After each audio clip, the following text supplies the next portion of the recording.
I have to confess, this isn't the type of tale you share with just anyone. In fact, I've never shared it before. But after experiencing something so bizarre and surreal, there's a part of me that feels the need to finally speak out. Perhaps now is the time to do so. The reality is, I wasn't alone that day. There were two of us, myself and my closest friend at the time, Anna. Anna and I had been inseparable since our high school days. We weren't like other girls, or at least that's what we like to believe. We considered ourselves different. We weren't afraid to discuss topics that others wouldn't dare bring up. There was an excitement in pushing boundaries, in exploring areas that others would never comprehend. That's what brought us together, the mutual understanding that we weren't afraid to cross lines. At 22, both of us had returned home after college didn't pan out as expected. Life felt directionless, to be honest. It was summertime, and we spent most days lounging in my backyard with beers, reminiscing about nothing in particular or the silly antics of our youth. We were trapped in a small town, surrounded by the same people, the same routines, everything was the same. It was suffocating, and we both felt it. Maybe that's why we were always seeking ways to escape. That day began like any other. My parents were away for the weekend, and Anna came over to keep me company. We grabbed a couple of beers from the fridge and headed to the backyard. Max, our family's German Shepherd, followed us as usual. He was a big, lovable dog, the only true companion I had in that house. He was always around, always present. After all these years, he was practically family. Anna and I sprawled out on the grass. The sun beat down on us, making the afternoon feel slow and dreamy. We sipped our beers, talking about everything and nothing at once. The conversation drifted, as it always did, to darker, more taboo subjects that kept us entertained. Anna enjoyed joking about all the things she wanted to try, things that normal people would find revolting or shocking, or just plain wrong. She loved to shock me, and I enjoyed playing along. Have you ever thought about doing something really messed up? Anna asked, turning onto her side to face me. There was a familiar smirk on her lips, one I'd seen countless times before. She always initiated conversations like this when she was bored, always testing how far we could go. I shrugged, taking a sip of my beer. Like what? She raised an eyebrow, then nodded toward Max, who was lying a few feet away, panting lazily in the summer heat. Like him, I laughed at first. It was the kind of joke Anna would make when she wanted to provoke a reaction from me. But when I looked back at her, there was something different in her eyes. She wasn't just joking, the idea had taken root in her mind. And now she was pushing it, testing me to see if I'd go along. Are you serious? I asked, half expecting her to laugh it off and say she wasn't. But she didn't. Anna just grinned at me. And that grin told me everything I needed to know. She was serious, and she wanted to see how far we could take this. Strangely enough, I didn't feel repulsed by the idea. I knew I should have, that any normal person would have. But something about the suggestion, about its sheer audacity, piqued my curiosity. I didn't stop her when she got up and walked over to Maximum. I didn't stop her when she knelt down beside him, her hands moving through his fur in that slow, suggestive manner she had. And I didn't stop her when she looked back at me with that challenging expression that seemed to ask, "Are you in or not?" I was. It began almost like a game, something neither of us expected to go anywhere. Anna started petting Max, whispering to him. Anna's voice took on that calming tone she used when she wanted someone to relax. Max, meanwhile, lay there with his tail wagging, clearly enjoying the attention. But as Anna's hands continued their movements, I noticed a shift in him. His response was unexpected. His body language changed, and his tail wagged with more intensity. "See?" She said in a low, excited voice. "He likes it."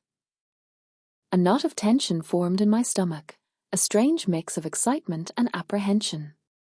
This was wrong, undeniably wrong. Yet, I remained silent. I watched as Anna continued, and before I knew it, I was moving too. I knelt beside her, my hands joining hers on Max's fur. I felt the warmth of his body, the steady rhythm of his breathing. At that point, I wasn't thinking. I was driven by instinct, by the strange thrill of the moment, by the urge to experience something different. The line had already been crossed, and there was no turning back. Max responded eagerly to both of us, pressing his body against ours. I could feel the heat building between us. Anna glanced at me, her eyes wide with excitement, her breath quickening. She was completely absorbed in the moment, and I realized with a jolt that I was too. It wasn't long before things escalated. Anna was the first to take it further. She positioned herself in front of Max, and I assisted. It was almost mesmerizing. I should have felt repulsed. I should have stopped. But I didn't. I watched, entranced, as she surrendered to it completely. And then it was my turn. Anna pulled away after a few minutes, breathless. Her cheeks were flushed with excitement. She looked at me, her eyes sparkling with a kind of wildness I'd never seen in her before. Without speaking, she gestured toward Max. I hesitated for only a moment. Then I followed suit, my mind screaming at me to stop, but my body refusing to listen. I closed my eyes, letting the sensation take over as I gave in to the moment. It was unlike anything I had ever experienced. The sensations came in waves, intense and primal, and I lost myself in them completely. There was no shame, no guilt, only an intensifying feeling with every passing second. When it finally peaked, it was like a tidal wave crashing over me. I cried out, my fingers digging into the carpet. It was overwhelming, powerful, and all-consuming. I had never felt anything like it before, and I knew even then that I would never forget it. Afterward, I collapsed. Anna lay beside me, her chest rising and falling as she caught her breath. Max wagged his tail and licked our faces, as if nothing unusual had occurred. For a long time, we lay there in silence, the weight of our actions pressing down on us. I didn't know what to say, and it was clear from Anna's expression that she didn't either. The thrill, the excitement, the pleasure, it was all still there, but so were the guilt and shame, the realization that we had crossed a line we could never uncross. Anna was the first to speak. "That was something," as she said, her voice unsteady. I nodded, unable to find the words to respond. It was something, all right, something I couldn't fully comprehend even now. The rest of the day passed in a blur. Anna left soon after, and I spent the evening trying to make sense of what had happened, but I couldn't, no matter how hard I tried. I couldn't shake the memory of Max's body against mine. The pleasure I had felt, the way I had completely lost control. That night, I lay in bed staring at the ceiling, replaying the events over and over in my mind. I wanted to feel disgusted, wanted to feel ashamed, but the truth was, part of me didn't regret it. Part of me wanted to feel that way again. I suppose that's the real secret, the one I'll never confess to anyone, not even Anna. Because despite how messed up it was, despite how wrong it felt, it was also the most intense experience I've ever had. If you found this story captivating and want to hear more like it, be sure to hit that like button and subscribe for more astonishing tales every week. Don't forget to enable notifications so you never miss an update. If you have your own unbelievable stories to share or ideas you'd like us to explore, feel free to drop them in the comments. I'd love to hear from you. Thanks for tuning in. At 69, I never imagined my life could shift so dramatically after losing my husband. Jack, my companion for over 40 years, passed away 3 years ago. Since then, the home where we created countless memories has felt hauntingly vacant. The laughter and lively discussions that once filled the rooms have been replaced by echoes of sorrow and silence. Each room is steeped in his absence, and every piece of furniture holds remnants of a joyful past, now almost too painful to bear. When Jack left, my family and friends enveloped me with their support and solace. They assured me that, with time, the pain would ease, believing that the passing days would mend even the most shattered hearts. Yet, their well-meaning predictions did not align with my experience. Each passing day seemed to deepen the chasm of loss. Time, instead of healing, magnified the emptiness. I found myself adrift on a sea of memories, unable to move forward or envision a future without him. Everyday moments became harsh reminders of his absence. The chair where he read, his beloved mug in the cupboard, and the garden he cherished all seemed to await his return, just as I did. Nights were the toughest. The oppressive quiet of the house, broken only by a ticking clock, made sleep elusive. I often spoke to his portrait, yearning for a response that never came. Despite everything, I continued to push forward, though each step felt heavier than the last. I rose each morning, performing routine tasks that lent an illusion of order to my days. In reality, I was living a ghostly existence. Physically present, yet my mind was anchored in a bygone era. Solitude had become a constant companion, but instead of providing comfort, it only intensified the emotional void that consumed me. Amidst this despair and weariness, the notion of change began to take root. At 69, I felt trapped between an unyielding past and a daunting future. Yet something, perhaps a survival instinct or a glimmer of hope buried deep within, urged me not to surrender. Unbeknownst to me, this seemingly simple shift would transform my life. In my solitude, one presence still accompanied me through my thoughts, an old photo of Jack, lovingly framed and placed on my bedside table. This portrait, with his gentle smile that once brightened my days, offered solace. Every evening, I sat on the bed's edge, gazing at his image as if, by some miracle, it might respond. It provided a fleeting comfort but also an incessant reminder of the void in my heart. Over time, this nightly ritual became unbearable. My silent conversations with Jack only heightened my isolation. Their house remained stubbornly empty, and the photo, though tender, could not fill the vast emptiness. Each glance at that frame trapped me further in a frozen past, making the present even harder to endure. Then, one day, overwhelmed by an intense wave of loneliness, I felt an urgent need to break this cycle.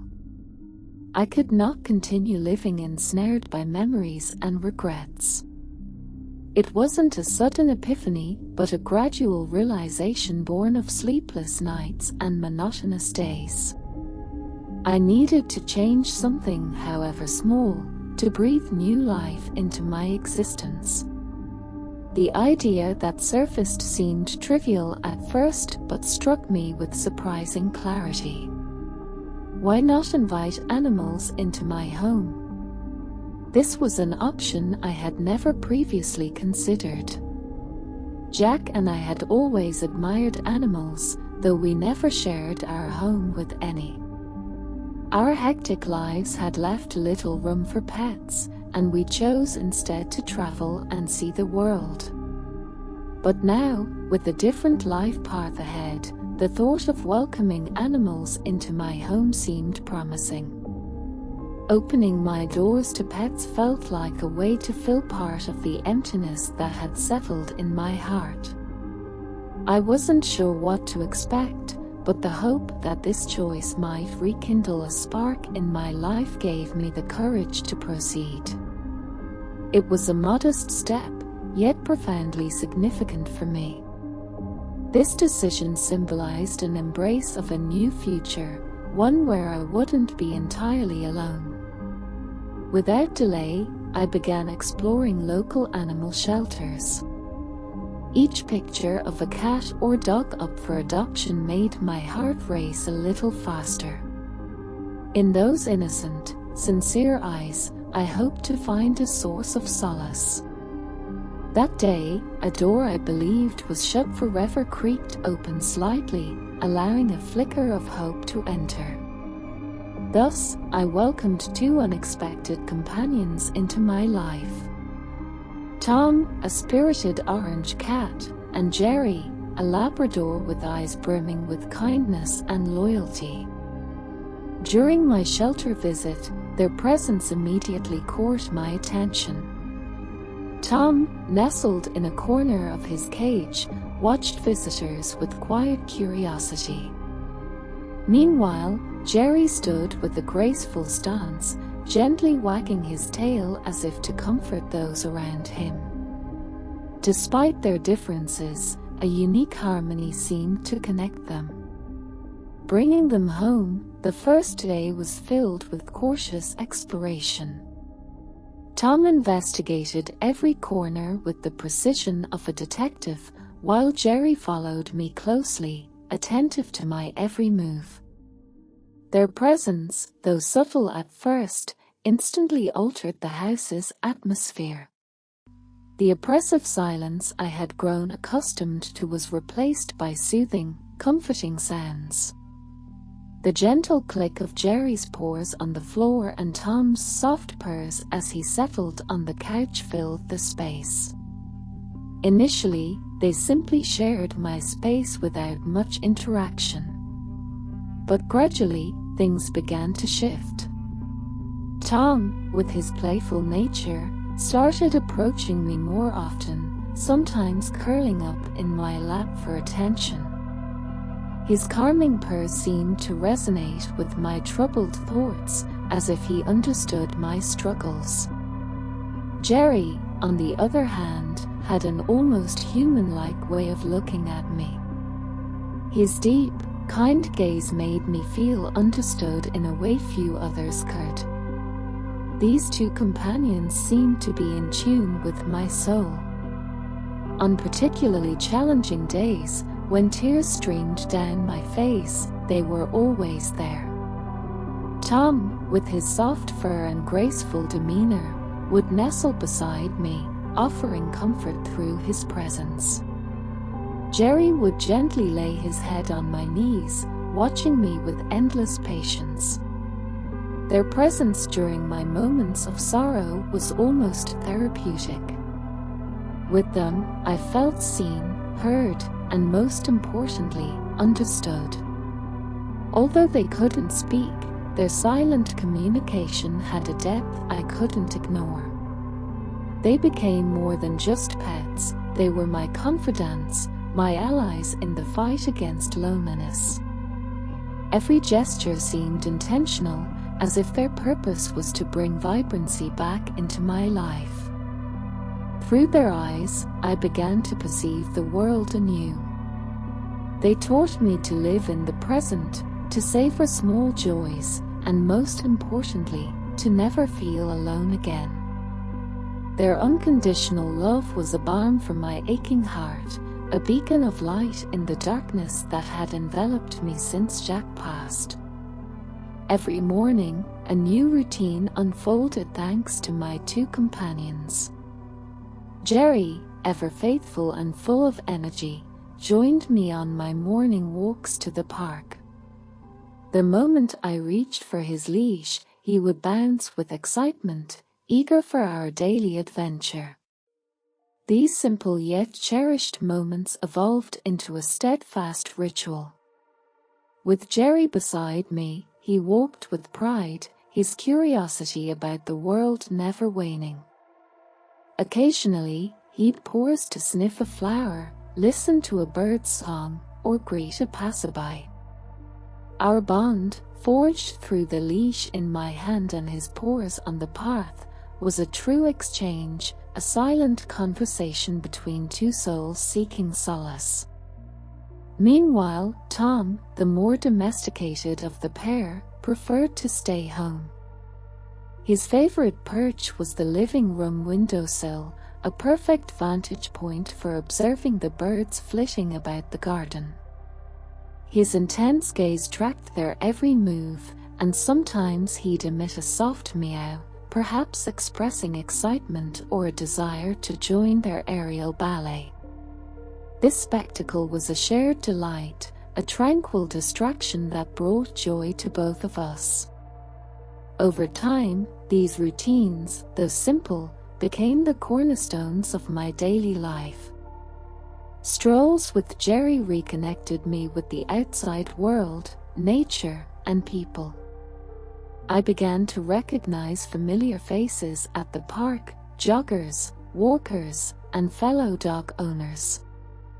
Our brief exchanges added a touch of human warmth I hadn't felt in ages. Tom, in his own way, infused the house with vitality. His indoor adventures and playful antics often brought a smile to my face, and I found myself laughing more than I had in a long time. These moments helped me rediscover a sense of tranquility, an inner peace I feared was lost forever. Each day, I uncovered forgotten sensations. The morning breeze's gentle caress, the delicate scent of flowers, and even the soothing crunch of leaves underfoot. Jerry and Tom, each in their own way, encouraged me to reconnect with these simple pleasures. Time, once stagnant in heavy monotony, now flowed with a near joyful ease. The house, once marked by oppressive silence, now resonated with comforting, familiar sounds. The click of Jerry's paws on the floor, Tom's light leaps during play, or Jerry's joyful barks as he romped in the garden infused the space with newfound energy. It was no longer just a house, it had transformed back into a home, a place of life, love, and sharing. Thanks to them, my life regained its balance. They were more than just animals. They became the guardians of a newfound serenity, my heart's companions in this new chapter of life. As time passed, even my neighbors noticed the change in me. "You seem happier," they often remarked with a smile. Those simple, sincere words struck a chord with me. They were right. A spark of happiness, which I believed extinguished forever, had gradually rekindled in my life thanks to Tom and Jerry.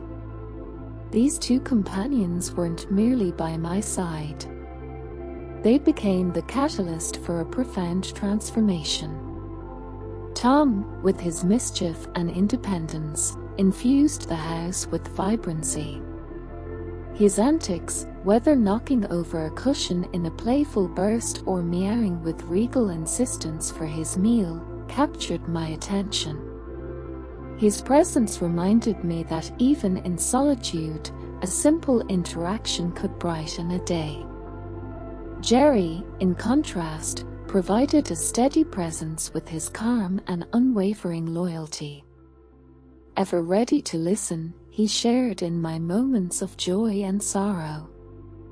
His gentle, soulful eyes seemed to promise that he would always be there. These two souls, distinct yet complementary, taught me a fundamental truth: life continues after loss. Of course, Jack's absence still weighed heavily on my heart, and some days melancholy resurfaced. But thanks to Tom and Jerry, I found a way forward. They showed me that love and comfort can appear in unexpected ways, in forms we might never anticipate. A gentle purr, a knowing glance, or a stroll through nature were all reminders that life still held precious moments. It wasn't just my personal well-being that improved, my outlook on the world transformed as well. Venturing out with Jerry and engaging with neighbors revealed the kindness and support humanity could offer. Interactions with fellow pet owners and even strangers at the park rekindled my belief in the beauty of human connections. It's remarkable how animals, by bridging gaps between people, can spark shared joy. Today, I face the future with renewed optimism. Every day brings reasons for gratitude, whether it's a sunbeam filtering through the window or Jerry's playful antics in the garden. Jack is still missed, but I know he would have delighted in seeing me like this. He would have cherished this lively home, the smile on my face, and the laughter I thought I'd lost forever. Tom and Jerry haven't replaced Jack, but they have filled a vast void, transforming my grief into hope.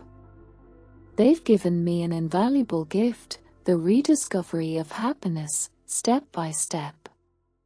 Reflecting on the past, I realize how improbable this transformation seemed just a few years ago.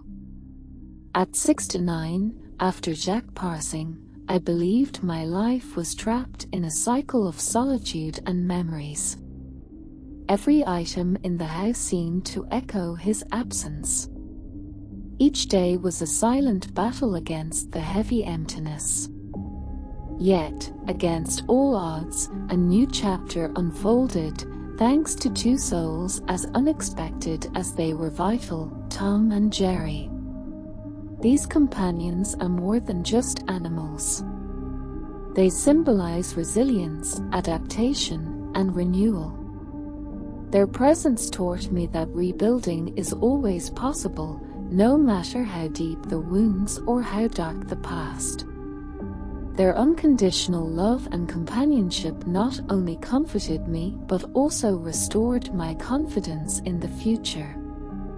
They ignited a flame in parts of my heart I thought had been extinguished forever. With them, the house transformed. It was no longer a place filled with painful memories, it had become a home once more, vibrant and welcoming. Silence gave way to soothing sounds. The purring of Tom, the click of Jerry's paws on the floor, and even the gentle noise of their playful spats. These sounds, far from being trivial, remind me daily that I am no longer alone. But that's not all. Thanks to them, I've rediscovered the simple joy of living in the present. Whether on a morning walk in the park or watching Tom play with a ball, I've learned to savor moments and appreciate the little things life offers. Animals have this extraordinary ability to live fully, unburdened by the past or future. Their example has shown me a new approach to life, one filled with lightness and gratitude.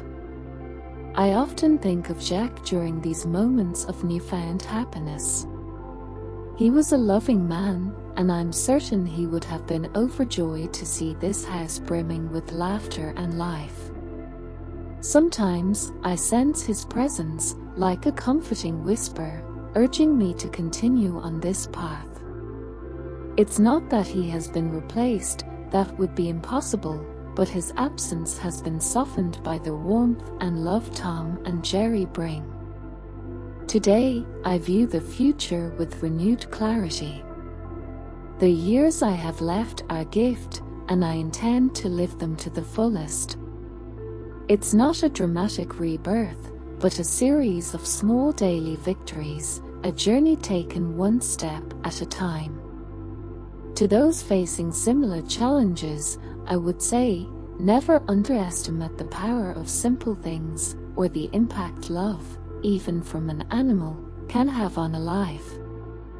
Tom and Jerry have given me a second wind, and for that, I am eternally grateful. My wife was taking care of our neighbor's enormous dog while they were out of town, and during that time, the dog overpowered her in a way she couldn't resist. Surprisingly, she found herself enjoying it. It was an otherwise typical Thursday evening, one of those moments when life seems to pause, offering a brief respite from the usual hustle and bustle. I had just returned from work, feeling the weariness seep into my bones, making each step a struggle. But there was something different about the atmosphere in our home tonight. It felt charged, as if an unidentifiable energy was lingering in the air. I discovered her in the kitchen, her back to me as she bent over to retrieve something from the oven. The scene was ordinary, yet there was a strange allure to it, her dress slightly hitching up, revealing a sliver of skin. I stood there unnoticed, observing her as she straightened up, a bead of sweat sliding down her neck. "Hey," I greeted, attempting to sound casual, while trying to ignore the tightness in my chest and the odd mix of curiosity and apprehension building inside me. She turned, surprise momentarily crossing her face before it was replaced by a smile that didn't quite reach her eyes. "Oh, you're home early," she remarked, her voice tinged with something unsaid, something concealed. "Yeah, left work a bit early, thought I'd surprise you." I moved closer, kissing her cheek, trying to find normalcy in our touch, but it felt different, burdened with an undercurrent I couldn't comprehend. We sat down for dinner, the clinking of cutlery against the plates the only sound for a while. I kept glancing at her, attempting to decipher the change in her demeanor. Had I done something wrong? Was it work-related? But no, there was something else, something she was withholding from me. Then she spoke, breaking the silence like a dam giving way. "There's something I need to tell you." My heart pounded in my chest, a primal fear surfacing. What could she possibly reveal? I braced myself, fork suspended in midair. The dog, when I was looking after him, something happened. Her words lingered in the air, heavy and oppressive. I felt my stomach drop, a cold sweat beginning to form on my forehead. What could a dog do that would require such a confession? She continued, her voice barely above a whisper. "He was so large, and he pinned me down, and I couldn't move, I couldn't resist." My mind raced, trying to process her words. What was she implying? The images that flickered through my mind were both grotesque and disturbingly compelling, a combination I couldn't reconcile. I tried to push him away, but there was something about it, something primal, wild. Her voice faded, her eyes avoiding mine, filled with a mix of shame and something else, something I couldn't define. I didn't know what to say or how to react. The betrayal, if that's what it was, didn't involve another person, but something far more primal, far more unsettling. Did you like it?" The question slipped out before I could stop it, my voice sounding foreign, detached. Her hesitation was all the answer I needed. I felt a surge of emotions, anger, confusion, a perverse curiosity.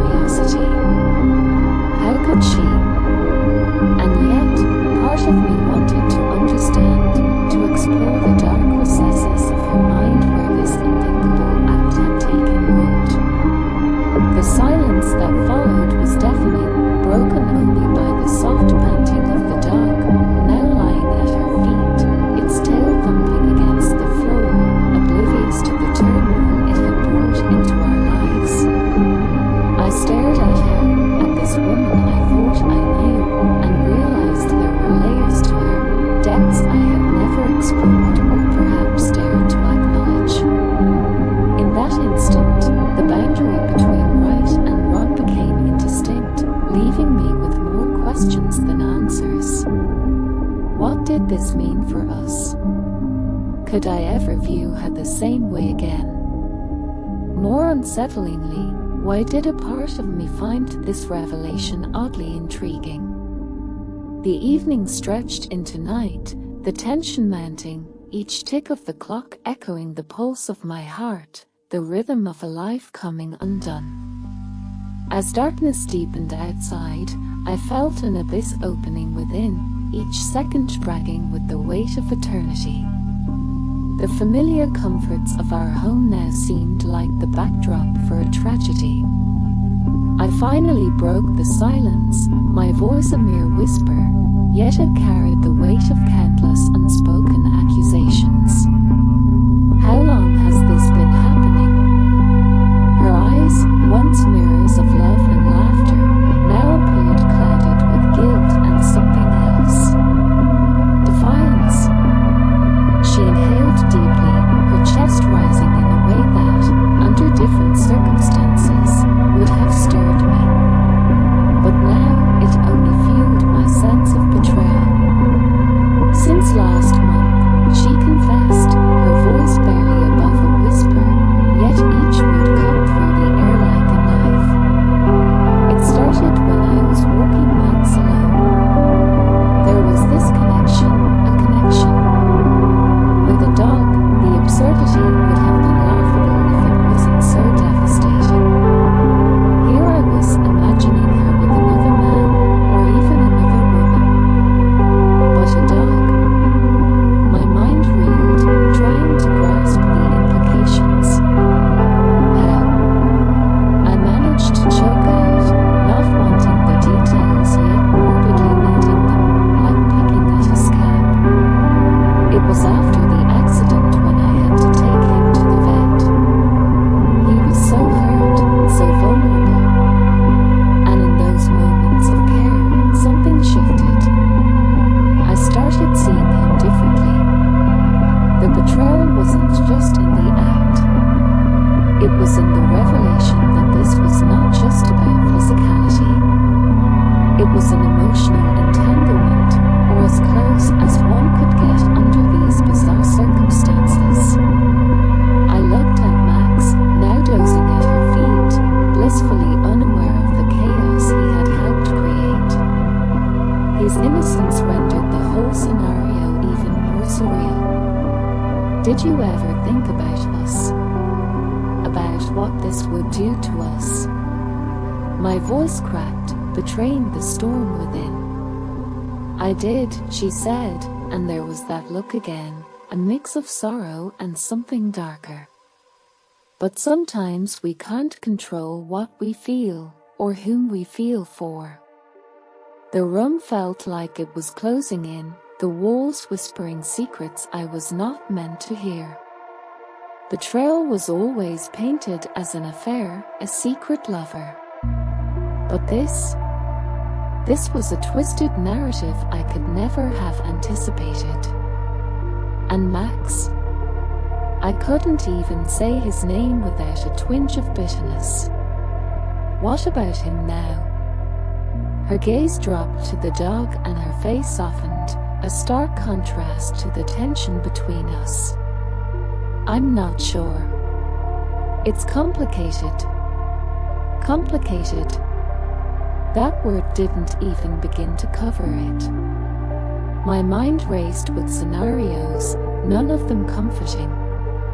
The life we had built together seemed to crumble before my eyes. Not from the usual cracks of infidelity, but from something so unexpected, so utterly bewildering. The silence returned, but this time it was different.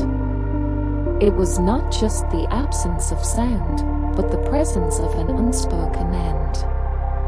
The quiet before the storm of revelations. I stood up, feeling the need to move, to break free from this suffocating revelation.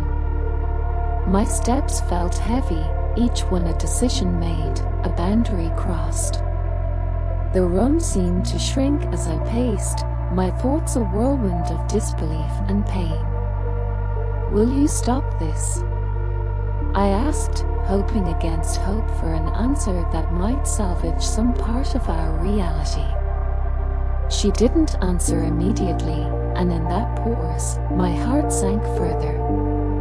When she finally spoke, her voice was firm. I need time to understand, to decide. Time. That's what she needed while my world was crumbling. The room seemed to spin as I grappled with her words, the implications of her need for time, and what that truly meant for us. The relentless ticking of the clock seemed to mock me, marking each second of this surreal nightmare. How could one reconcile such a betrayal? Was there even a way back from this? In that moment, I felt an overwhelming urge for air, for space, to think, to breathe without the weight of her confession bearing down on me. I moved toward the door, my hand resting on the knob, hesitating. Did I want to leave? Was this the end? Or merely a strange intermission in our shared life?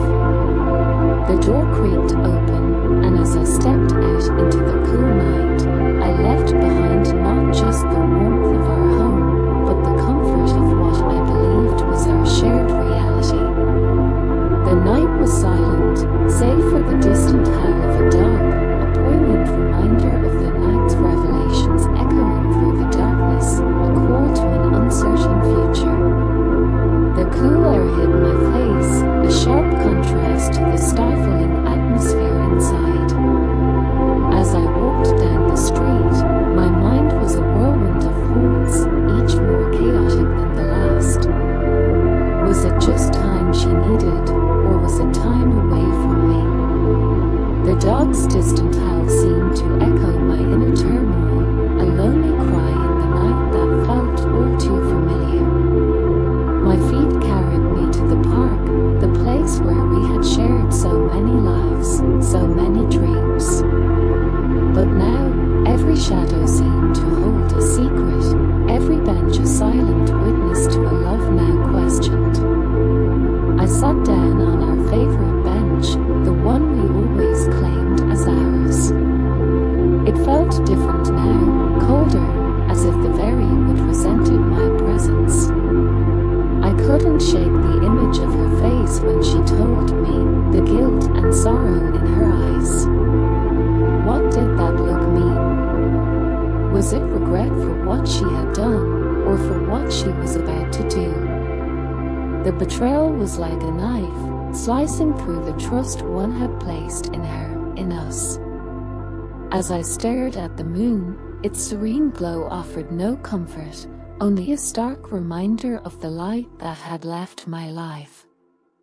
The bench creaked under me, and for a moment I imagined it was her voice, telling me something I wasn't ready to hear. Why, I whispered into the night, why, if you loved me, did you do this?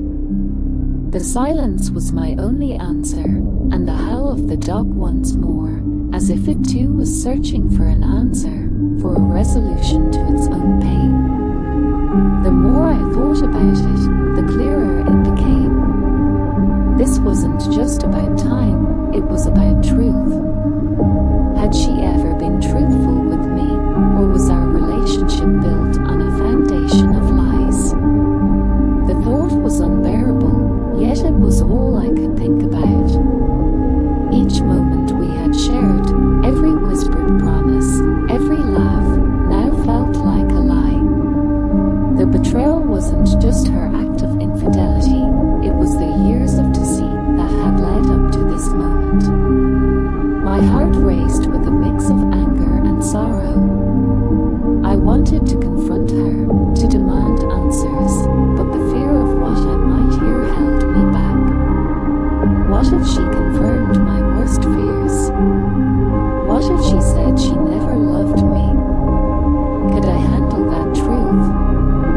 The park was empty, save for the occasional rustle of leaves or the distant bark of a dog, perhaps the same one whose howl had marked the night's beginning. It was almost poetic, the way dog's cry seemed to echo my own internal howling, a sound of pain, confusion, and an uncertain future. I stood up, feeling the cold seep into my bones, matching the chill in my heart. I knew I had to go back, not for answers, but because part of me still hoped for a miracle, for her to explain it was all a terrible mistake. But deep down, I knew that hope was as fleeting as the autumn leaves that fell around me. The path back home was long, each step heavy with the weight of betrayal. As I neared our house, the lights were still on, casting long shadows on the lawn, shadows that seemed to stretch out, reaching for me, pulling me back into the nightmare. I paused at the doorstep, my hand hovering over the doorknob. Could I confront her? Could I bear to hear whatever explanation she might offer? The door loomed large, an entrance not just to our home, but to a confrontation I wasn't sure I was ready for. With a deep breath, I turned the knob, stepping back into a life I no longer recognized, prepared to face the truth, whatever it might be. As I entered, the warmth of the house felt like an unfamiliar embrace. The familiar scent of lavender and vanilla candles filled the air, now tainted with the bitterness of betrayal. There she was, her silhouette framed by the soft glow of the living room, her eyes wide with a mixture of shock and something else. Was it guilt or fear? Daniel. Her voice broke the heavy silence, trembling as if she sensed the storm brewing within me. Let me explain. But could any explanation repair the shattered trust between us? My heart pounded in my chest, each beat echoing like a drum of war. I walked past her, the plush carpet underfoot feeling like quicksand threatening to pull me into despair. I stopped in the middle of the room, turning slowly to face her. Explain. I questioned, my voice a cold whisper. Can you explain the lipstick on his collar? The text messages? The way you looked at him at the party? She opened her mouth, but no words came out, her eyes darting away from mine, unable to hold my gaze. My mind raced with images, the memories of our life together now tainted. Every touch, every kiss, every whispered, I love you. Did any of it mean anything to her? What we had, Emily, was it all just a lie? I asked, not expecting an answer, yet yearning for one that would undo the past few hours.